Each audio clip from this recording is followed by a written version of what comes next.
Bonjour et bienvenue dans Atout Santé, l'émission qui vous rend acteur de votre santé dans la Webition Atout Santé spéciale innovation en santé. Le thème que nous allons aborder aujourd'hui est en médecine less is more. Alors que veut dire less is more? Eh bien c'est se soigner mieux avec moins.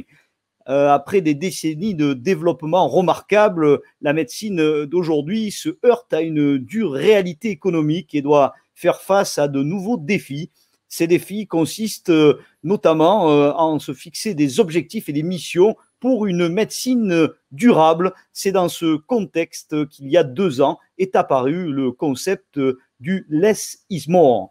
Ce concept est une invitation à reconnaître qu'un excès de traitement peut parfois amener plus de risques que de bénéfices. Aujourd'hui, pour cette émission inédite, je serai accompagné du professeur Marc Léon, chef de service d'anesthésie et réanimation à l'hôpital Nord. Bonjour Marc, bienvenue sur le plateau d'Atout Santé. Bonjour. Alors, nous allons aborder plusieurs thèmes. D'abord, en quoi consiste ce concept? Et puis, dans un deuxième temps, comment on l'adapte à la réanimation? Et vous l'avez vécu notamment dans cet épisode du Covid-19. Vous pouvez poser vos questions tout au long de cette émission sur nos réseaux sociaux. Et nous allons commencer par une première question. Dans l'inconscient collectif, bénéficier de plus de soins permet logiquement d'être mieux soigné. Est-ce que ce concept est vrai, professeur Léon? Alors, ce concept est vrai? Ben non, ce concept a été battu en brèche au cours de ces dernières années. Alors, peut-être ça a été le cas pendant de nombreuses années, mais aujourd'hui, il y a une telle émergence de technologies, de soins qui ont été de plus en plus lourds que finalement, on s'est aperçu qu'une meilleure pertinence des soins, souvent une attitude moins agressive, hein, c'est vraiment le terme, hein, c'est moins agressif, va permettre une qualité de soins qui est supérieure, pas égale, hein, qui va être supérieure à une approche qui va être trop agressive pour les patients. Alors, que signifie ce concept less is more et quand est-ce que ça a été créé et par qui? Alors, less is more, le concept, c'est faire mieux en faisant moins. Globalement, c'est apparu il y a deux ans, hein, il y a 2-3 ans dans les congrès, notamment dans les congrès de réanimation, mais c'est quelque chose qui a une longue histoire, hein. D'abord, c'est en médecine, quand on passe notre thèse, on récite le serment d'Hippocrate. Dedans, il y a primum non nocere, hein, d'abord ne pas nuire aux patients. Et less is more, c'est vraiment la suite de ce concept. Ensuite, c'est une grande enquête qui avait eu lieu à la fin des années 90, 2000 aux États-Unis. On s'était aperçu que la iatrogénie, c'est-à-dire les dégâts causés par les interventions, par les soins dans les hôpitaux américains, étaient une des premières causes de mortalité. Ça avait fait un grand bruit aux États-Unis. C'était la 4e cause de mortalité. Et puis une enquête de l'OMS dans les pays industrialisés récentes qui montre que la mortalité périopératoire, c'est-à-dire les gens qui vont mourir au décours d'une intervention, est la 3e cause de mortalité après le cancer et les maladies cardiovasculaires dans les pays industrialisés. Et ça, c'est quand même un big bang, hein. C'est-à-dire qu'on induit pas mal de dégâts par nos propres soins. Et donc, less is more, c'est rationaliser tout ça pour arriver à des meilleurs soins et un meilleur pronostic pour nos patients. Quels sont les avantages de cette méthode? Et est-ce qu'aujourd'hui, vous pensez que c'est devenu nécessaire et essentiel dans la médecine moderne? Alors, les avantages de cette méthode, ben, c'est de réduire, d'améliorer. Le but central, c'est pas de faire des économies, hein. Le but central, c'est d'améliorer le pronostic des patients et de produire des meilleurs soins. Pas forcément en gagnant de l'argent et en économisant de l'argent, mais en étant moins agressif pour le patient, en choisissant des actes moins invasifs. Et ça a été vu avec toutes les approches mini-invasives, comme la vidéothoracoscopie en chirurgie thoracique, comme les acéloscopies en chirurgie digestive, hein. C'est-à-dire, on choisit des approches qui sont moins agressives et le patient finalement a moins mal, a un meilleur pronostic, peut récupérer plus vite. Et ce concept, au départ chirurgical, a été appliqué à toute la médecine. Et est-ce que vous pensez que les patients sont rassurés par ces techniques-là? Parce qu'habituellement, on pense que plus on a de soins, plus on a de tuyaux, au mieux on est soigné. Qu'est-ce qu'on peut leur dire aujourd'hui?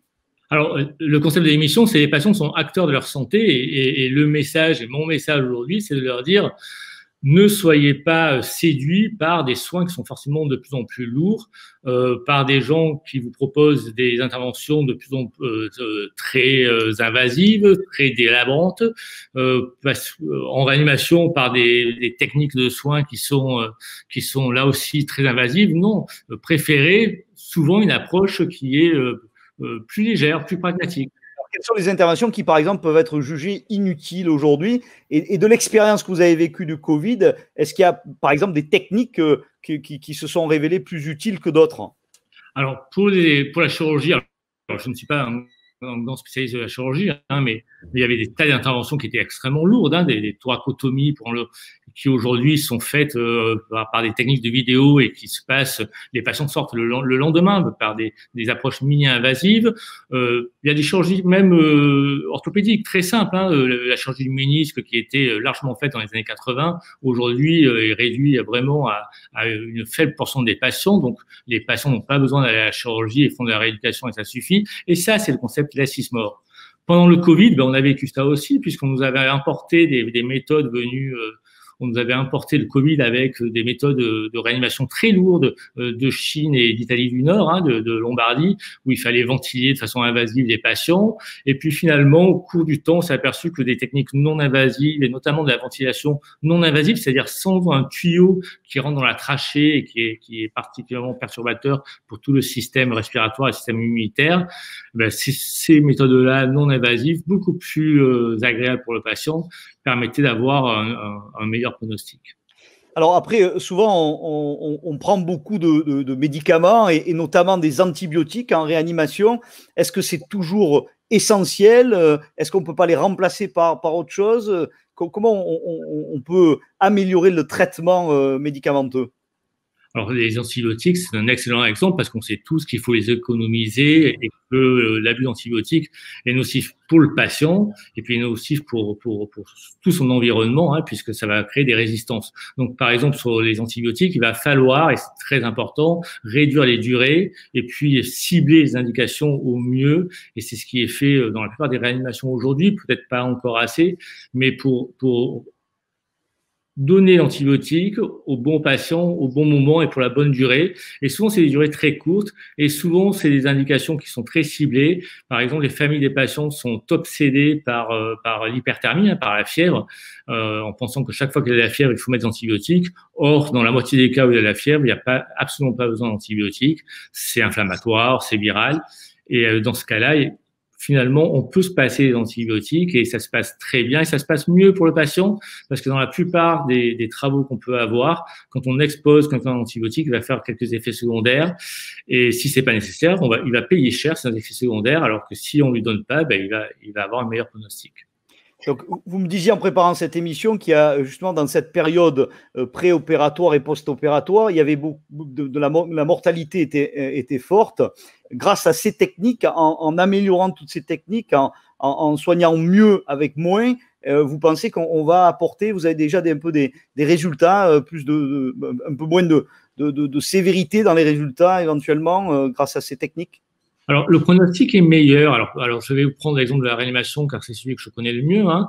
Dans les années 90-2000, on endormait très profondément les patients, hein. Il y avait ce concept de coma artificiel dans lequel on mettait les patients. On mettait des tuyaux pour les aider à respirer, ou on faisait des trachéotomies pour accéder aux voies respiratoires.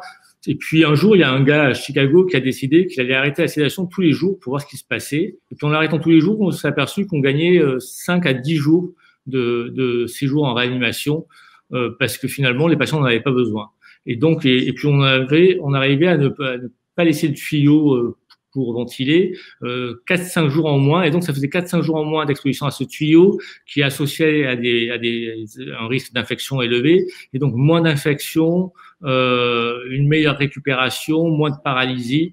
Voilà, le concept less is more, c'est tout à fait ça. C'est tous les jours, je vais dire, est-ce que mon patient a besoin de ce soin? Est-ce que mon patient a besoin d'être endormi? Je vais le tester. Je ne sais pas, mais je vais le tester. J'arrête la sédation. Je vois ce qui se passe. Et puis, dès qu'il n'a plus besoin, je retire les soins qui ne sont pas nécessaires. Et comme ça, je l'expose moins au risque et son pronostic est meilleur. Et ça, c'est démontré, hein. Merci, professeur Léon. Merci pour cette démonstration et puis pour ces indications. C'est la fin de notre wébition. À ce moment de l'histoire, nos téléspectateurs doivent être convaincus que moins de traitement peut mieux sauver des vies, mieux accompagner les guérisons. Je pense que l'Escismor doit être déployé un peu partout et surtout auprès des patients qu'ils doivent en avoir entendu parler. Merci à tous d'avoir participé très nombreux à nos wébitions. Merci au professeur Léon pour son expertise sur le sujet. Je vous dis à une prochaine wébition. Vous êtes un amateur de nos wébitions. Vous venez très souvent sur nos plateaux.